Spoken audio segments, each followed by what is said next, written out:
Monsieur le Président, Monsieur le Premier ministre, Messieurs les ministres, Mesdames et Messieurs les ministres, mes chers collègues, l'Europe est à un tournant critique de son histoire. Le bouclier américain se dérobe, l'Ukraine risque d'être abandonnée, la Russie renforcée.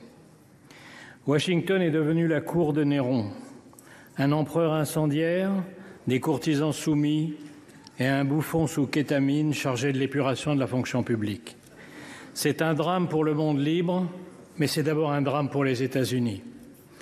Le message de Trump est que rien ne sert d'être son allié puisqu'il ne vous défendra pas, qu'il vous imposera plus de droits de douane qu'à ses ennemis et vous menacera de s'emparer de vos territoires tout en soutenant les dictatures qui vous envahissent. Le roi du deal est en train de montrer ce qu'est l'art du deal à plat ventre. Il pense qu'il va intimider la Chine en se couchant devant Poutine, mais Xi Jinping, devant un tel naufrage, est sans doute en train d'accélérer les préparatifs de l'invasion de Taïwan. Jamais dans l'histoire, un président des États-Unis n'a capitulé devant l'ennemi. Jamais aucun n'a soutenu un agresseur contre un allié. Jamais aucun n'a piétiné la Constitution américaine, pris autant de décrets illégaux, révoqué les juges qui pourraient l'en empêcher, limogé d'un coup l'état-major militaire, affaibli tous les contre-pouvoirs et pris le contrôle des réseaux sociaux. Ce n'est pas une dérive illibérale, c'est un début de confiscation de la démocratie. Rappelons-nous qu'il n'a fallu qu'1 mois, 3 semaines et 2 jours pour mettre à bas la République de Weimar et sa Constitution. J'ai confiance dans la solidité de la démocratie américaine et le pays proteste déjà. Mais en 1 mois, Trump a fait plus de mal à l'Amérique qu'en 4 ans de sa dernière présidence. Nous étions en guerre contre un dictateur, nous nous battons désormais contre un dictateur soutenu par un traître. Il y a 8 jours, au moment même où Trump passait la main dans le dos de Macron à la Maison-Blanche, les États-Unis votaient à l'ONU avec la Russie et la Corée du Nord contre les Européens réclamant le départ des troupes russes.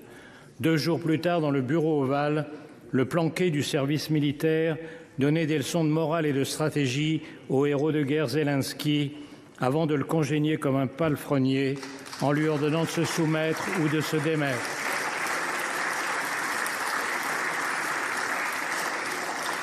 Cette nuit, il a franchi un pas de plus dans l'infamie en stoppant la livraison d'armes pourtant promise. Que faire devant cette trahison? La réponse est simple. Faire face. Et d'abord ne pas se tromper. La défaite de l'Ukraine serait la défaite de l'Europe. Les pays baltes, la Géorgie, la Moldavie sont déjà sur la liste. Le but de Poutine est le retour à Yalta où fut cédé la moitié du continent à Staline. Les pays du Sud attendent l'issue du conflit pour décider s'ils doivent continuer à respecter l'Europe ou s'ils sont désormais libres de la piétiner. Ce que veut Poutine, c'est la fin de l'ordre mis en place par les États-Unis et leurs alliés il y a 80 ans, avec comme premier principe l'interdiction d'acquérir des territoires par la force. Cette idée est à la source même de l'ONU, où aujourd'hui les Américains votent en faveur de l'agresseur et contre l'agressé, parce que la vision trumpienne coïncide avec celle de Poutine. Un retour aux sphères d'influence, les grandes puissances dictant le sort des petits pays. À moi, le Groenland, le Panama et le Canada. À toi, l'Ukraine, les pays baltes et l'Europe de l'Est. À lui, Taïwan et la mer de Chine. On appelle cela, dans les soirées des oligarques du golfe de Mar-a-Lago, le réalisme diplomatique. Nous sommes donc seuls. Mais le discours selon lequel on ne peut résister à Poutine est faux. Contrairement à la propagande du Kremlin, la Russie va mal. En 3 ans, la soi-disant 2e armée du monde n'a réussi à grappiller que des miettes d'un pays 3 fois moins peuplé. Les taux d'intérêt à 25%, l'effondrement des réserves de devises et d'or, l'écroulement démographique montrent qu'elle est au bord du gouffre. Le coup de pouce américain à Poutine est la plus grande erreur stratégique jamais commise lors d'une guerre. Le choc est violent, mais il a une vertu. Les Européens sortent du déni. Ils ont compris en 1 jour à Munich que la survie de l'Ukraine et l'avenir de l'Europe sont entre leurs mains et qu'ils ont 3 impératifs. Accélérer l'aide militaire à l'Ukraine pour compenser le lâchage américain, pour qu'elle tienne, et bien sûr pour imposer sa présence et celle de l'Europe dans toute négociation. Cela coûtera cher. Il faudra en terminer avec le tabou de l'utilisation des avoirs russes gelés. Il faudra contourner les complices de Moscou à l'intérieur même de l'Europe par une coalition des seuls pays volontaires, avec bien sûr le Royaume-Uni. En second lieu, exiger que tout accord soit accompagné du retour des enfants kidnappés, des prisonniers et de garanties de sécurité absolue. Après Budapest, la Géorgie et Minsk, nous savons ce que valent les accords avec Poutine. Ces garanties passent par une force militaire suffisante pour empêcher une nouvelle invasion. Enfin, et c'est le plus urgent, parce que c'est ce qui prendra le plus de temps, il faut rebâtir la défense européenne négligée au profit du parapluie américain depuis 1945 et sabordée depuis la chute du mur de Berlin. C'est une tâche herculéenne, mais c'est sur sa réussite ou son échec que seront jugés dans les livres d'histoire les dirigeants de l'Europe démocratique d'aujourd'hui. Friedrich Merz vient de déclarer que l'Europe a besoin de sa propre alliance militaire.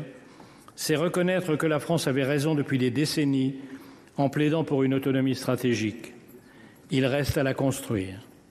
Il faudra investir massivement, renforcer le Fonds européen de défense hors des critères d'endettement de Maastricht, harmoniser les systèmes d'armes et de munitions, accélérer l'entrée dans l'Union de l'Ukraine, qui est aujourd'hui la première armée européenne, repenser la place et les conditions de la dissuasion nucléaire à partir des capacités françaises et britanniques, relancer les programmes de boucliers antimissiles et de satellites.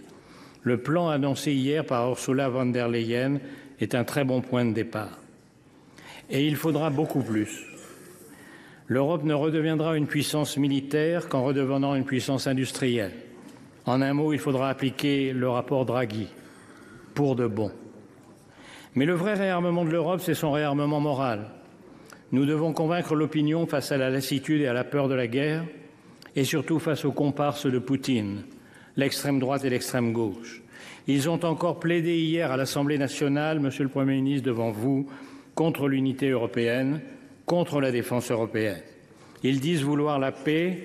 Ce que ni eux ni Trump ne disent, c'est que leur paix, c'est la capitulation, la paix de la défaite, le remplacement de Gaulle-Zelensky par un Pétain ukrainien à la botte de Poutine, la paix des collabos qui ont refusé depuis 3 ans toute aide aux Ukrainiens.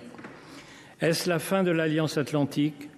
Le risque est grand, mais depuis quelques jours, l'humiliation publique de Zelensky et toutes les décisions folles prises depuis 1 mois ont fini par faire réagir les Américains. Les sondages sont en chute, les élus républicains sont accueillis par des foules hostiles dans leurs circonscriptions, même Fox News devient critique.